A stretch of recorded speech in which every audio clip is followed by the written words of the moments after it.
capítulo 19, verso 3 diz assim. Os irmãos acharam? Amém.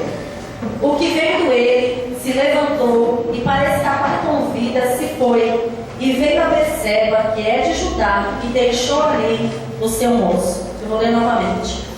O que vendo ele, se levantou e para escapar com vida se foi e veio a Berseba, que é de Judá, e deixou ali o seu moço. Amém? Amém. Vamos orar ao Senhor, para que o Senhor, assim, através de mim, Ele possa falar com você.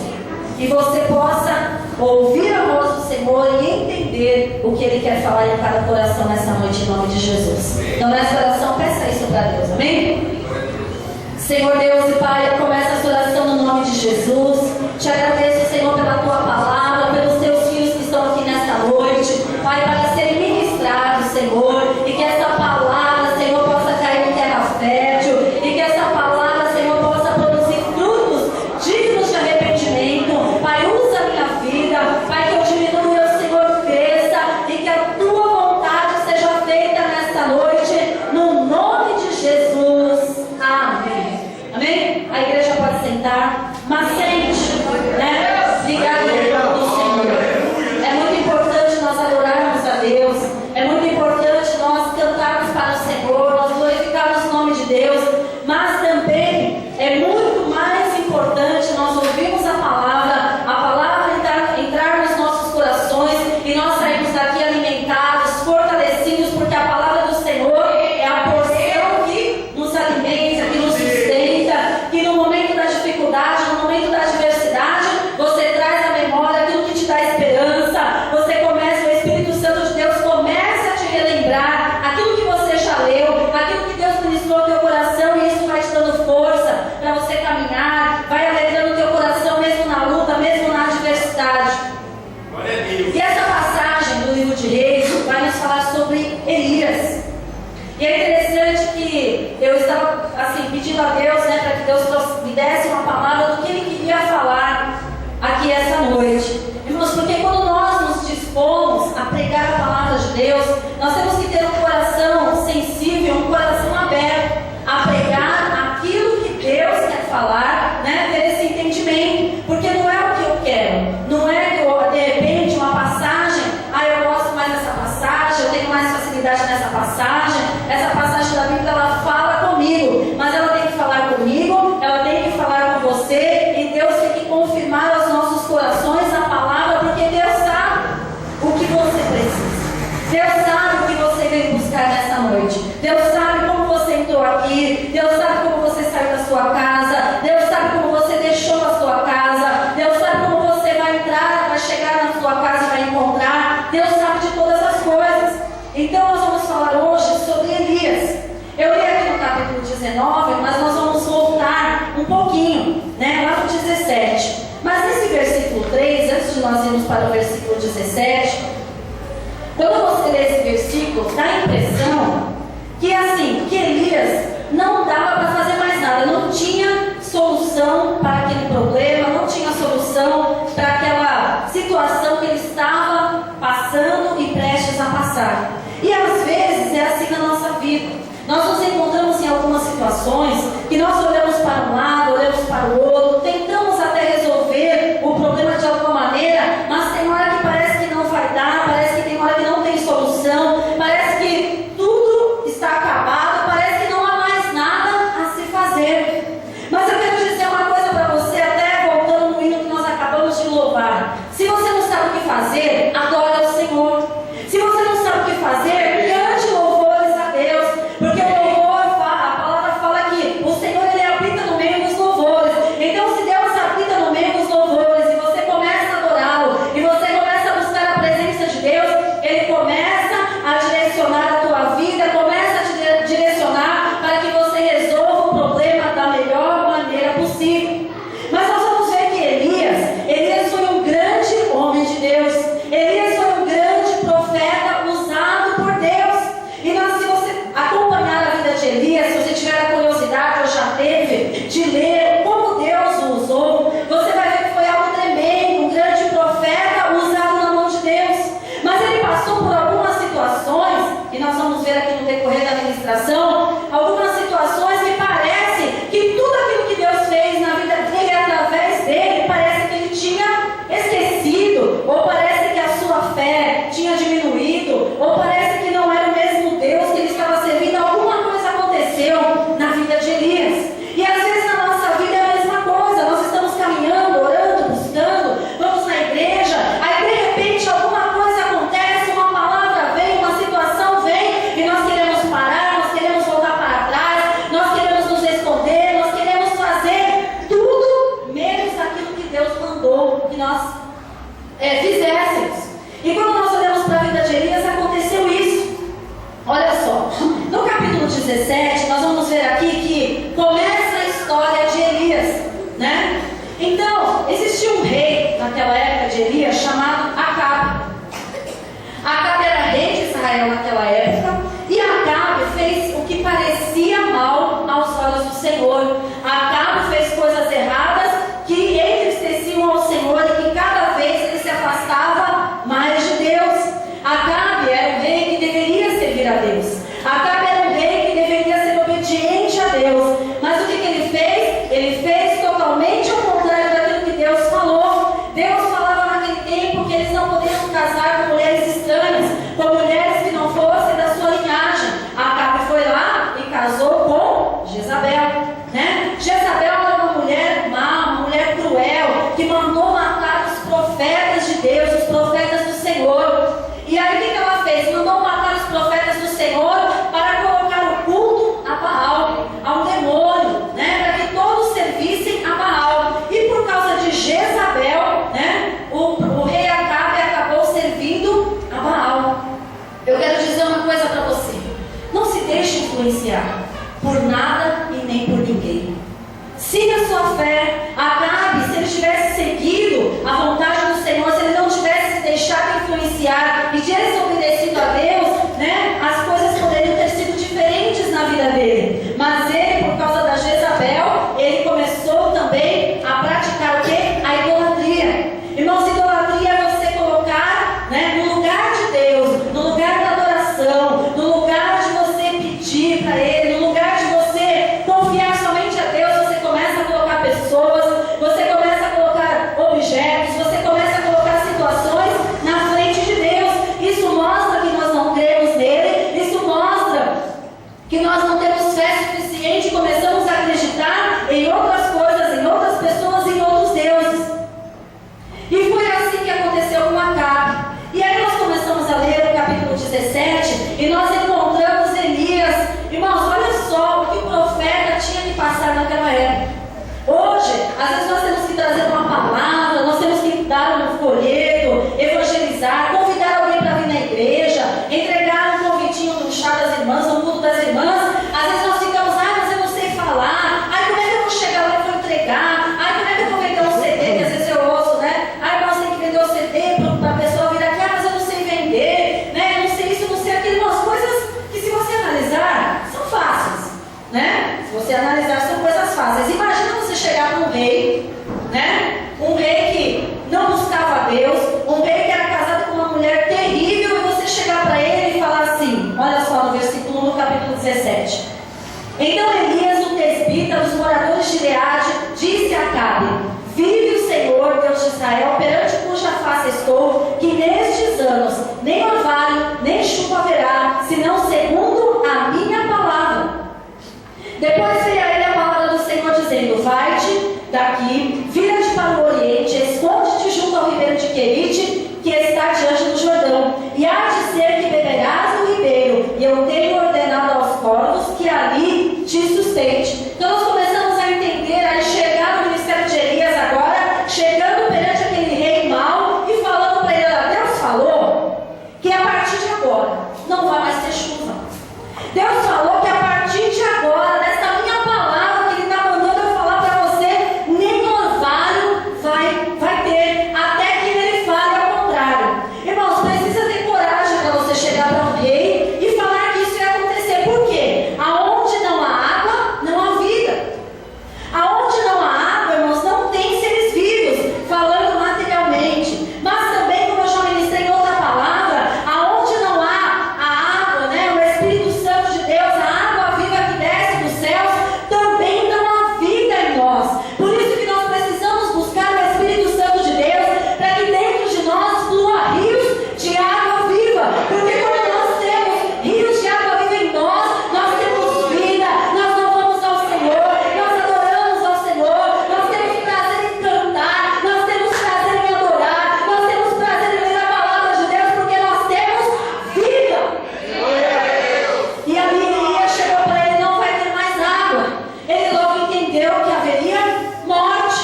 a tua caminhada.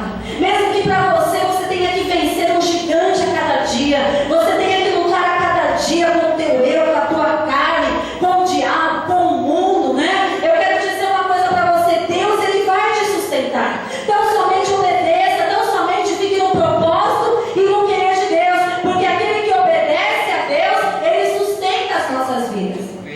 Você crê dessa maneira? A mesma coisa aconteceu com Elias. Elias foi lá, deu um recado, e Deus falou: olha, vai para lá, perto do Jordão, no ribeiro de Queres, que eu vou te sustentar. Agora, para Elias, quando ele deu essa sentença para Acabe, parecia que nada, que não tinha mais jeito, porque dava a impressão que ele também estaria na mesma situação. Às vezes nós somos levados a situações que parece que não vai ter jeito, parece que não vai ter saída, mas aí Deus fala para você: eu vou te dar uma saída, eu vou te dar uma estratégia, eu vou te dar um direcionamento e você vai ser sustentado por mim.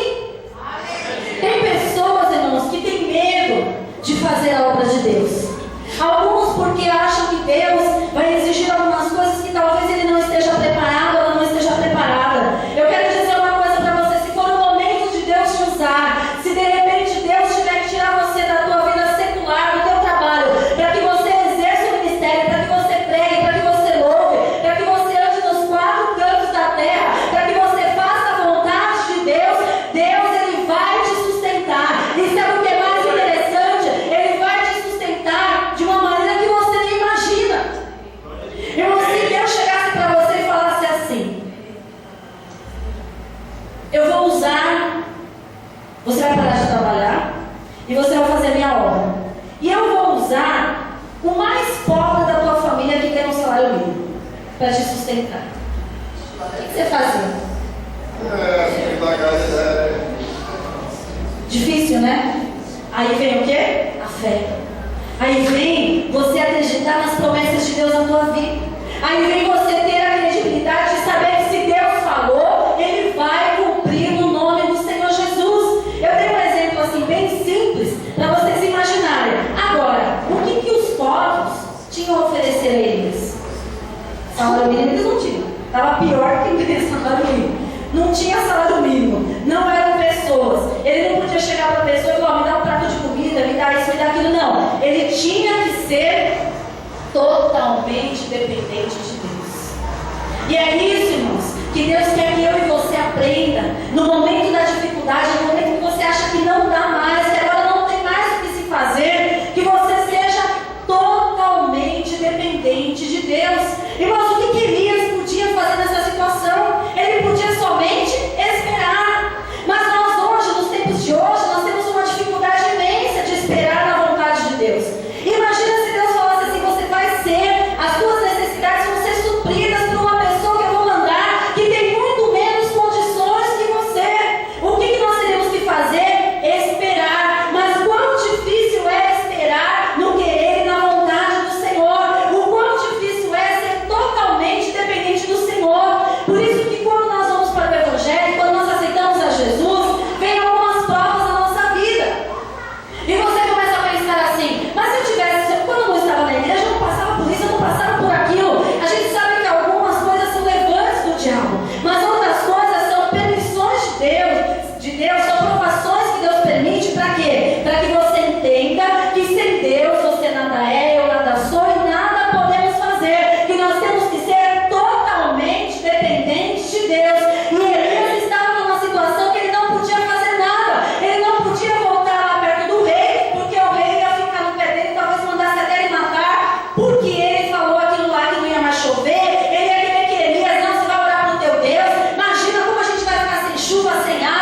a vida de Elias secou também.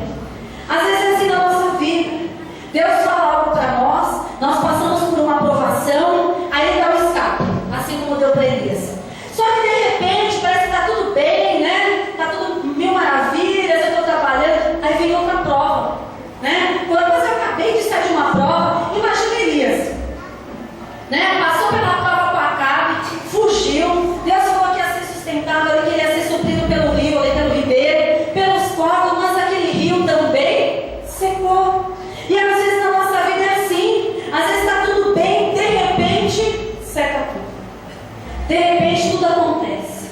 De repente você olha para um lado, não tem como resolver aquela situação. Você olha para o outro, aí você volta de novo. Irmãos, vocês têm que entender, nós temos que entender que a nossa vida, a nossa caminhada de fé vai ser assim. Você passa por um problema, e você ora, você busca Deus, Deus te dá a vitória. Aí Deus te dá um tempo assim para você dar uma descansada. Daí a pouco vem outra situação, vem outro problema. Aí você busca Deus, Deus te dá a saída, Deus te dá um escape. Aí você pode estar perguntando, mas por que Deus faz isso? Será que Deus é ruim? Não. Deus, Ele sabe a minha vida, o meu coração e o teu coração. Que se tudo tiver mil maravilhas, a gente não busca a Deus.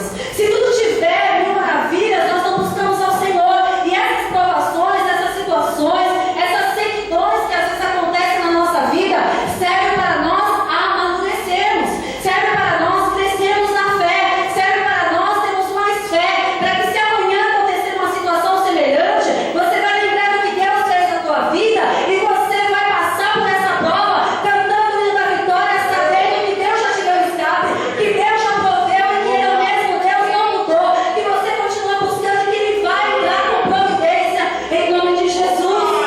Porque Deus, irmãos, Ele jamais vai desamparar os seus. Deus, Ele jamais vai deixar você à deriva.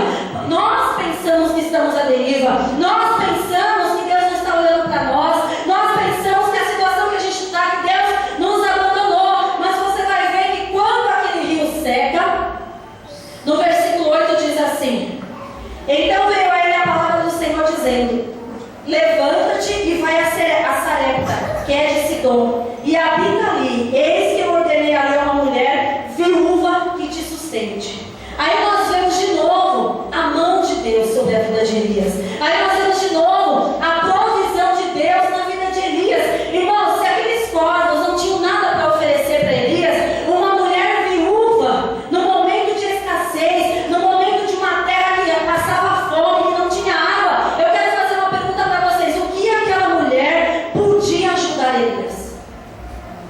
Irmãos, ela não tinha nada para oferecer. Se você continuar lendo essa passagem, você vai ver que Elias obedeceu a Deus, saiu lá de perto do ribeiro, foi até Sarepta, encontrou com aquela viúva.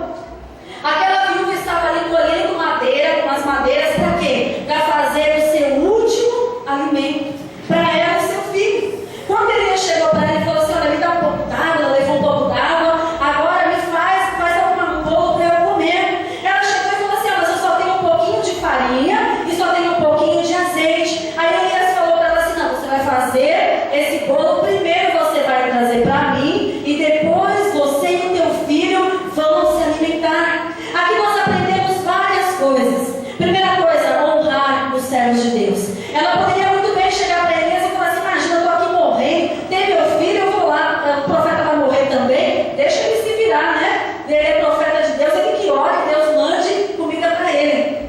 Mas ela não, ela obedeceu o homem de Deus. E porque ela obedeceu o homem de Deus, o profeta de Deus, ela foi abençoada, ela e o seu filho, a sua casa, e durante 3 anos e meio, que foi o tempo que durou aquela escassez, não faltou alimento na vida daquela viúva. Irmãos, aquela mulher não tinha nada para oferecer para o profeta, nada, mas ela obedeceu. Talvez você entre na presença de Deus e às vezes isso acho que acontece com qualquer um de nós. Tem hora que nós não sabemos nem o que oferecer a Deus. Nós vamos orar, nós não sabemos nem como orar, nós não sabemos que palavras expressar para Deus, nós não sabemos se nós pedimos, nós não sabemos se agradecemos, nós muitas vezes não temos o que ofertar ao Senhor na nossa oração, na nossa adoração. Mas se a palavra do Senhor fala para você adorar, se a palavra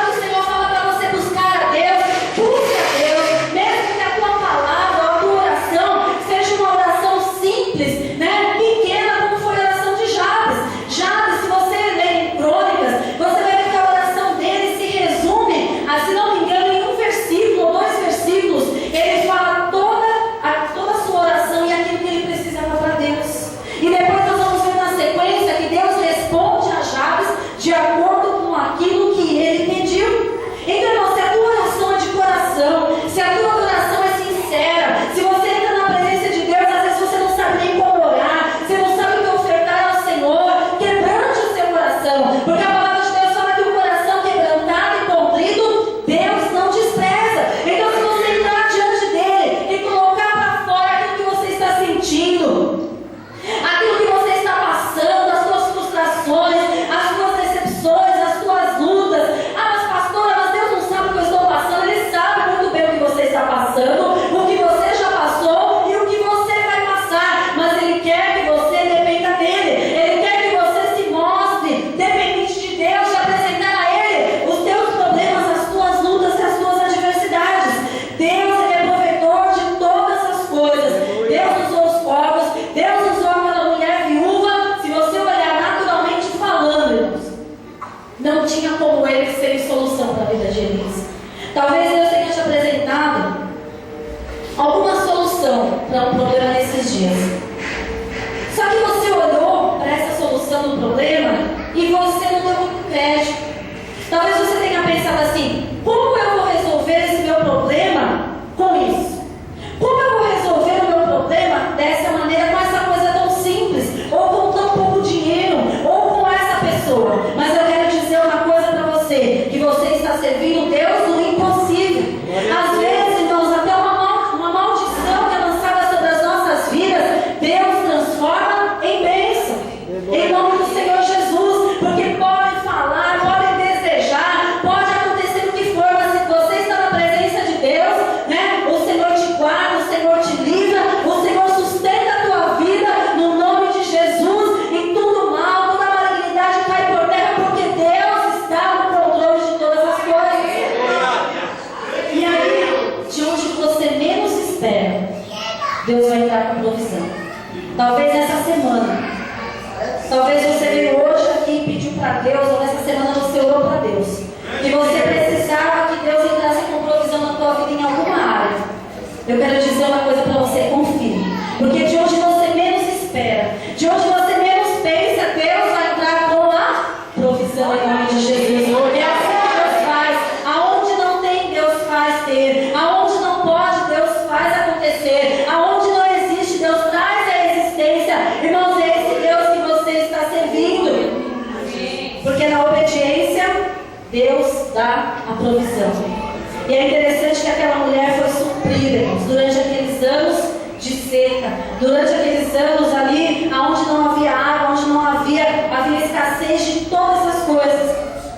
Mas os 3 anos se passaram e nós vamos para o capítulo 18. E diz assim: após 3 anos, olha o que Deus fala para Elias: volta para cá. Né? Nessa época, irmãos, depois de 3 anos sem água, a fome estava pior do que no começo. E aí o que aconteceu? Então surge novamente Elias falando a Acabe. Versículo 17 do capítulo 18. Aí Acabe vê Elias e fala assim: e sucedeu o quê? Vendo Acabe Elias, disse-lhe Acabe: és tu o perturbador de Israel? Irmãos, como é difícil você fazer a vontade de Deus, você pagar o preço, você procurar andar nos caminhos do Senhor, você procurar fazer tudo e as pessoas ainda acham, né, que você não é aquilo que você diz ser. Difícil, né? Você fazer de tudo. Você vem na igreja, você busca. Uma vez, irmãos, logo no comecinho da minha fé, eu não faltava no culto, era participativa na igreja, fazia um monte de coisa, né? Cantava nos jovens, cantava no coral, cantava aqui, cantava ali, participava da oração, e cantava no que tinha lá na igreja, participava, fazia. E um dia eu estava na igreja pagando preço de domingo, eu ia 10 horas da manhã para a igreja, eu, a pastora Daniela, devia ter 1 ano de idade, a gente ia 10 horas da manhã para a igreja, chegava 11 horas da noite em casa, ficava o dia inteiro lá que tinha ensaio disso, ensaio daquilo, não morava perto da igreja, a gente sempre morou na Lapa, congregava no Imirim, não tinha carro, né? Era de ônibus, não tinha bilhete único, tinha que pagar 2 conduções e tinha que andar 20 minutos a pé. Então assim, irmãos, quando você quer, você faz acontecer, né? E aí o que acontece? Eu ia, nós íamos, buscávamos a Deus, adorávamos a Deus. Um dia eu fui obrigada a ouvir da minha mãe que era tudo fachada. Esse negócio de igreja é tudo fachada, tudo mentira. Irmãos, é muito difícil isso. Porque você está na sinceridade, você abre mão de tudo, você busca a Deus, você está de coração inteiro, né? De interesse de coração. Aí você olha, isso é tudo fachada, e nada, né? Aí ela falou, eu preciso de macumba, né? Acho que eu fiz isso, né? Você vai fazer conceito de macumba. Eu falei, mãe, não vou, isso é mentira. Não sei o quê. Aí o que eu fiz? Fechei minha boca, né? Porque quem sabia da verdade era Deus. Era para Ele que importava. Então eu fiz a minha parte e continuei buscando a Deus. E continuei adorando a Deus. E Elias aconteceu a mesma coisa. Elias fazendo a vontade de Deus, Elias obedecendo a Deus, e aí Acabe chega para ele assim, você é um perturbador. Você que trouxe a fome sobre Israel. Você que trouxe todo esse mal sobre o povo. Está vendo essa aprovação que a gente está passando, né? Isso não está na Bíblia, eu estou falando. Essa aprovação que nós estamos passando, você é culpado. Aí Elias, né? Acabe jogou na cara de Elias que ele era culpado de tudo aquilo que estava acontecendo. Mas, né? Na realidade, quem era culpado era o rei Acabe. Por que ele era culpado? Lembra que eu falei no começo que Acabe era rei de Israel? O que ele tinha que fazer? Ele tinha que servir a Deus, ele tinha que buscar a Deus, ele tinha que adorar a Deus, ele tinha que cultuar a Deus, ele não podia casar com mulheres estranhas. Ele fez totalmente ao contrário daquilo que Deus falou para ele fazer. Então, se aquela sequidão estava acontecendo ali, se aquele problema estava acontecendo, a culpa era de Acabe. E aí nós vamos aprender o seguinte, irmãos, às vezes eu e você passamos por algumas situações e nós começamos a colocar a culpa no outro. Eu estou passando por essa prova porque a fulano de tal falou isso para mim, então eu me enfraqueci. Eu estou passando nessa luta porque fulano de tal fez isso e aquilo. Eu estou passando por essa luta porque fulano de tal. Nós sempre queremos jogar a responsabilidade nos outros. Só que nós temos que parar e pensar nas nossas atitudes, na maneira que nós pensamos, na maneira que nós agimos, porque muitas vezes nós estamos passando por dificuldade, consequência dos nossos próprios atos. E ali Acabe jogou a culpa em Elias, mas na verdade quem era o verdadeiro culpado era o rei Acabe, né? Elias então ele fez o seguinte, ele mandou juntar, né, todos os profetas que existiam na época. A Jezabel, sabe o que ela fazia? Ela pegava, na hora que ela ia comer, almoçar, jantar, ela juntava 850 profetas.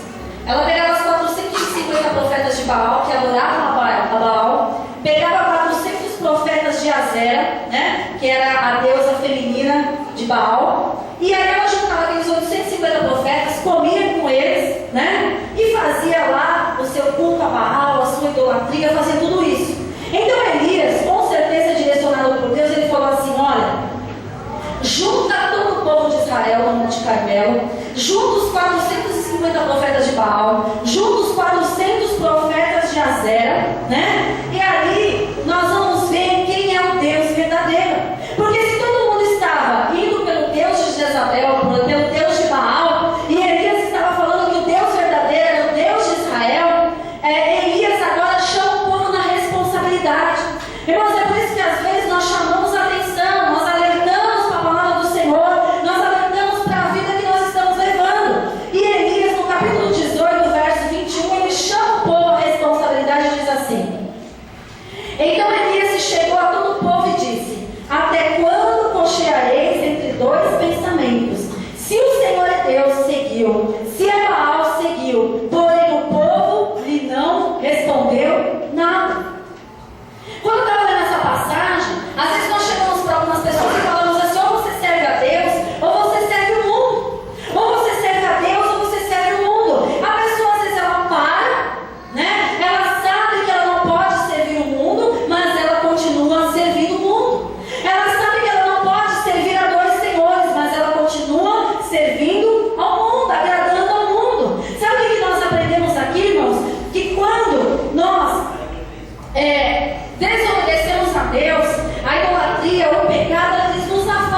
Deus. E o nosso discernimento é afetado. A coerência é afetada. Então, quando chega para você e fala assim: olha, deixa esse mundo que você está levando, essa vida que você está levando no mundo, deixa essa situação que você está no mundo, a pessoa até sabe que ela está errada. A pessoa até sabe que ela tem que mudar de atitude. Ela sabe que aquilo não vai levar a lugar nenhum, mas ela não consegue se desprender. Por quê? Porque o seu discernimento está afetado pelo pecado. E o pecado nos afasta de Deus. Quanto mais nós desobedecemos a Deus, mais nós nos afastamos dele. E aquele povo ali, quando Elias falou: olha, se vocês acham que Deus de Israel é Deus, segue ele. Se vocês acham que é Baal, segue a Baal. Mas não fica assim, um pé na igreja, um pé no mundo, um pé na igreja, um pé no mundo. Uma hora adora, outra hora não adora. Uma hora canta, outra hora não canta. Uma hora lê a Bíblia, outra hora não lê. Uma hora ora a Deus, outra hora não ora. Uma hora está lá falando, glória a Deus, né? E vem na igreja, dá lugar e fala em línguas estranhas. Na outra hora está falando palavra. Irmãos, não dá para ficar com um pé no barco e um pé no outro barco. Esse barco aí, um deles vai afundar. Mas sirva ao Senhor. E ali, o discernimento deles, eles estavam confusos, porque eles não conseguiam se decidir pelo Deus de Israel. E aí Elias falou o seguinte: então tá os 850 profetas aí, então nós vamos fazer o seguinte: nós vamos levantar 2 altares, e nesses altares os profetas de Baal e de Azera vão pegar um bezerro, vocês escolhem o bezerro, colocam no altar, e eu vou deixar vocês buscarem a Baal primeiro. E quem receber o sacrifício, né? Quem responder o sacrifício com fogo, esse é o Deus verdadeiro. Irmãos, aqueles 850 profetas, eles colocaram aquele animal, prepararam o holocausto, fizeram de tudo e começaram a clamar a Baal, começaram a pedir a Baal: olha, Baal vem, né? Baal recebe a nossa oferta. Baal, começaram a se cortar, né? Se autoflagelavam para ver se o Deus Baal atendia a oração deles. E eles ficaram bastante tempo clamando a Baal e nada acontecia. É isso que acontece quando nós não buscamos a Deus, nada acontece. E Elias, né, só olhando, Elias ainda foi sarcástico.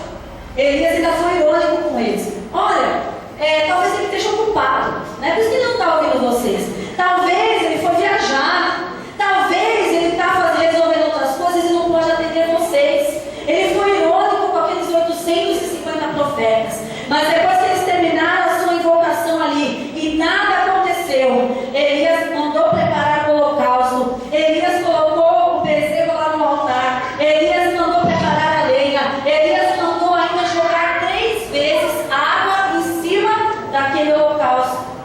Irmãos, com certeza com água não queimaria, né? E aí o que aconteceu? Elias orou, né? E o Senhor recebeu aquela oferta. E aí, aqueles que antes estavam em dúvida, aqueles que antes não se posicionaram para servir o Deus de Israel, começaram a falar: só o Senhor é Deus. Só o Senhor é Deus. Só o Senhor é Deus. Eu quero dizer uma coisa para você: se você adorar verdadeiramente ao Deus de Israel, em todas as circunstâncias, em todos os momentos, em todas as áreas da tua vida, você vai declarar: só o Senhor é Deus. Só o Senhor é Deus. Só o Senhor é Deus. Só o Senhor é Deus, porque Ele é Deus poderoso e não há outro além dele. E aí o que acontece? Elias vence sozinho. Ele vence 850 profetas. E aí nos mata, né? Acaba com aqueles profetas de Baal. E aí onde eu quero chegar com vocês? Tem um hino da Damares, que até a gente vai ensinar para as irmãs, que fala que você com Deus é maioria. Adiantou ter 850 profetas de Baal? Mas Elias sozinho venceu todos aqueles profetas. Eu quero dizer uma coisa para você: independente do que você esteja passando, independente de quantas pessoas se levantem contra você, independente da quantidade dos seus inimigos, maior é Deus na tua vida. Você com Deus é maioria. Não importa palavras contrárias, não importa situações adversas, não importa a inveja, não importa a palavra contrária, não importa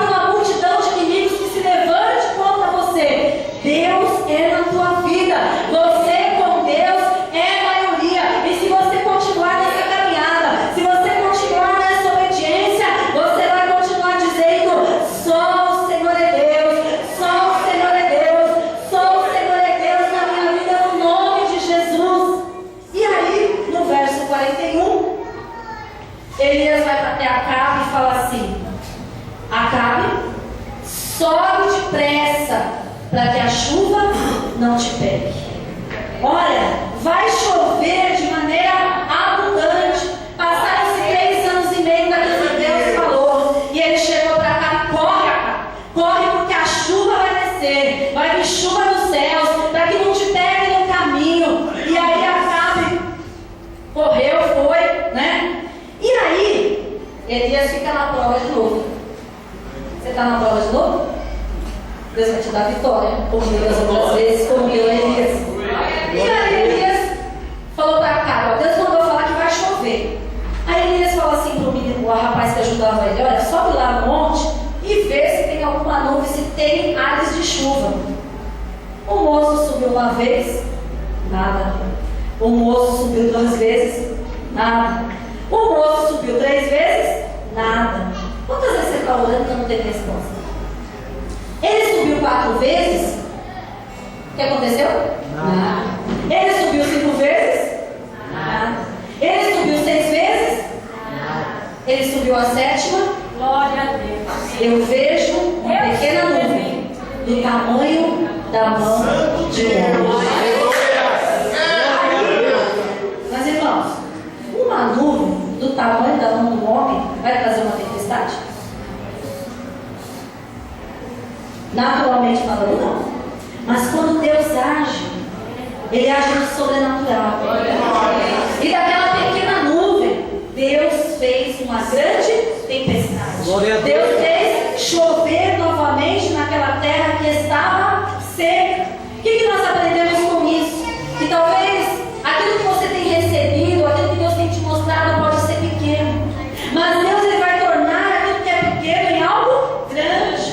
Deus ele vai fazer de uma maneira que se multiplique. Que talvez você olhe assim: não, dessa nuvem, dessa porta de emprego, dessa situação não vai sair nada. Não, olha, não dá, porque está escasso. Imagina como uma nuvem tão pequena vai vir uma tempestade. Mas Deus é o Deus da multiplicação. Deus é o Deus do sobrenatural. Deus é o Deus que age aonde o homem olha e fala que não dá, mas Deus fala que dá. Aleluia.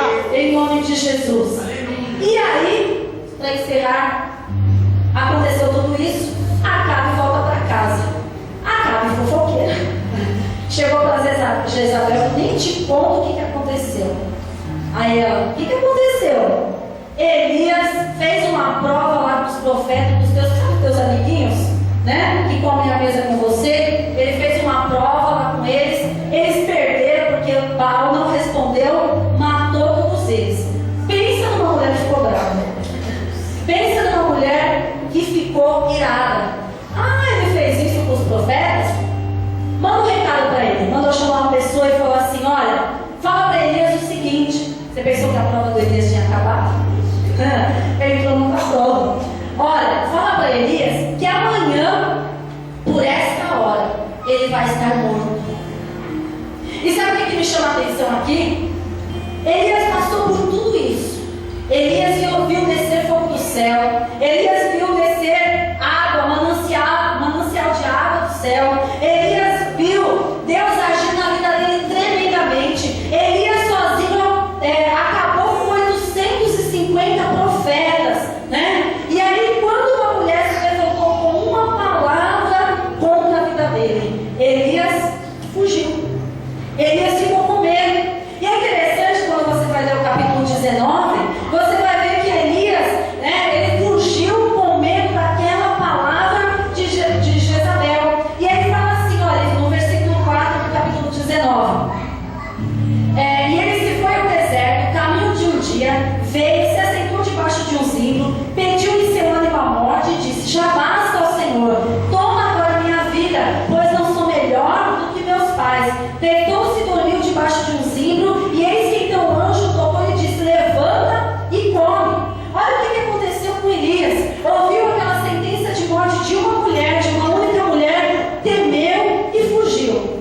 Quando a gente começa a ler um pouquinho mais a história, estudar um pouquinho sobre Elias, a gente vê que ele meio que ele começou a se fazer de coitadinho perante Deus. Porque, irmãos, se ele pediu a morte aqui, depois que ele fugiu da Jezabel, por que ele não ficou lá para matar ele? Era mais fácil, mais rápido, indolor, sei lá, né? Ó, dá só uma corta minha cabeça, já era, sei lá, né? Irmãos, ele tinha uma sentença de morte, ele forja uma sentença de morte para pedir a morte para Deus? Não tem muito sentido. E aí, quando ele vai se deita debaixo de uma árvore, né? E dorme. Irmãos, uma pessoa que estava ali agoniada, que estava angustiado, ele vai ficar dormindo, né? Ele ia pedir misericórdia a Deus. E às vezes nós somos assim. A casa está caindo, o problema está vindo, a situação está se colocando de uma maneira terrível, né? Em vez de nós buscarmos a Deus, nós ignoramos o fato, né? Nós ignoramos o fato. Mas nós não podemos ignorar o fato, mas nós temos que buscar a Deus. Tanto é que Deus olhou, viu Elias naquela situação e mandou um anjo. Sabe quando você deita na tua cama, aquele problema, aquela situação, aquela luta, e você fala, não vou nem orar porque não adianta. Aí o anjo vem te dá um cutucão de noite, você rola para um lado, você vira para o outro, você não consegue dormir. Você vira para cá e você fala, Deus, mas eu tenho que trabalhar amanhã cedo. E você vira para um lado e você vira para o outro e você não consegue dormir. Eu falo, porque isso acontece comigo. Enquanto eu não desço, aí eu tento orar, né? Deitado, né? Aí Senhor, aí você deita de barriga para cima, ora, o sono não vem. Aí você vira para o outro lado, você ora, o sono não vem. Aí você vira para o outro lado, Deus, tá bom. Aí eu desisto, né? Aí eu vou escorregando pela cama, né? Nossa, 3 horas da manhã, 4 horas da manhã, não é fácil. Aí você escorrega assim, pela cama, né? Aí você ajoelha, né? Aí você ora, Senhor, tem misericórdia da minha vida, me ajuda. E você vai falando com Deus, quando você volta para a cama, você dorme, né? Então, Deus mandou um anjo para dar um chacoalhão em Elias. Ó Elias, levanta, come. E ele olhou, e eis que a sua cabeceira estava um pão cozido sobre as brasas e uma botija de água. E comeu e bebeu e tornou-se a deitar. Será que a gente faz assim? Deus cutuca a gente para você orar. Aí no outro dia você tem que orar de novo. Aí o que você faz? Você dorme de novo. Aí fica na prova, não sabe por quê. E aí ele comeu, agora eu tô com a barriga cheia, né, Diego? Barriga cheia, tô bem, né? Não tô passando mais, só vou dormir de novo. Crente acomodado, né? Crente preguiçoso. Crente que qualquer problema quer deitar e dormir, quer esquecer, quer fugir do problema. E o anjo do Senhor de novo, pela segunda vez, tocou em Elias e disse, levanta-te, come, porque muito comprido será o teu caminho. Sabe por que você precisa se alimentar da palavra de Deus? Porque grande é o caminho que Deus tem preparado para você. Sabe por que você tem que buscar a Deus em oração? Porque grande é a tua caminhada na face da terra. Sabe por que você tem que estar suprido de Deus, do Espírito Santo de Deus? Porque grande é a tua caminhada na face da terra. Então adora o Senhor, né? Glorifique ao Senhor, busque a Deus, para que o Senhor te abençoe, para que o Senhor te guarde, para que o Senhor te sustente na tua caminhada. E quando vier as Jezabéis da vida, quando vier as tempestades da vida, quando vier os acalos da vida, você possa estar firme e forte, cheio do poder de Deus, para que você vença em nome de Jesus. E na continuação, depois você vem em casa, você vai ver que Elias comeu, bebeu, e com a força daquela comida, ele caminhou 40 dias e 40 noites até Horebe, no monte de Deus, né? E aí, Deus falou para ele, vai no monte, vai pro monte. Mas sabe para onde Elias foi? Para a caverna. Né? Aí Deus falou, Elias, o que você está fazendo aí? Às vezes Deus ele faz essa pergunta e a gente nem percebe, né? Porque na sequência aqui do versículo, Elias ouviu um terremoto, pensava que Deus estava no terremoto. Elias ouviu, né? Viu um vento fogo, pensou que Deus estava no fogo. Elias ouviu um vento forte, pensava que Deus estava naquele vento forte. E às vezes nós esperamos Deus agir da maneira que nós achamos que Ele tem que agir. Só que Deus não estava no vento, não estava no fogo, não estava no terremoto, mas estava numa brisa suave. É assim que Deus trabalha. E depois de tudo acontecer, você acha que Elias saiu da caverna? Ele foi para a porta da caverna, né? Ele foi para a porta da caverna, até ele entender. Deus falou com ele novamente, até ele entender, né, que Deus tinha uma grande obra na vida dele, no nome de Jesus. E sabe qual era a obra? Depois de tudo isso que Elias tinha que fazer, Elias tinha que sair dali, voltar para a cidade, ungir a Azael, né, rei da Síria. Ele tinha que ungir Jeú, capitão do exército de Jezabel, como rei de Israel no lugar de Acabe. E ele tinha que ungir Eliseu, profeta, no lugar dele. Então, irmãos, quando você pega de trás para frente, né, era bom se a gente soubesse o que Deus já vai fazer lá na frente. Porque aí você sabe qual é a resposta que Deus vai fazer, você vai voltando ao contrário, né? Você vai vindo, não, mas Deus já falou que vai fazer assim, eu já vi o que vai acontecer. Só que a gente não sabe, mas a gente tem que crer. Então é mais difícil de você exercitar a tua fé, é mais difícil de você praticar a tua fé, porque você tem que crer naquilo que você não viu, você tem que confiar naquilo que ainda não aconteceu. É aquilo que o pastor falou, é a fé, é o firme fundamento daquilo que você não vê, mas você crê que vai acontecer.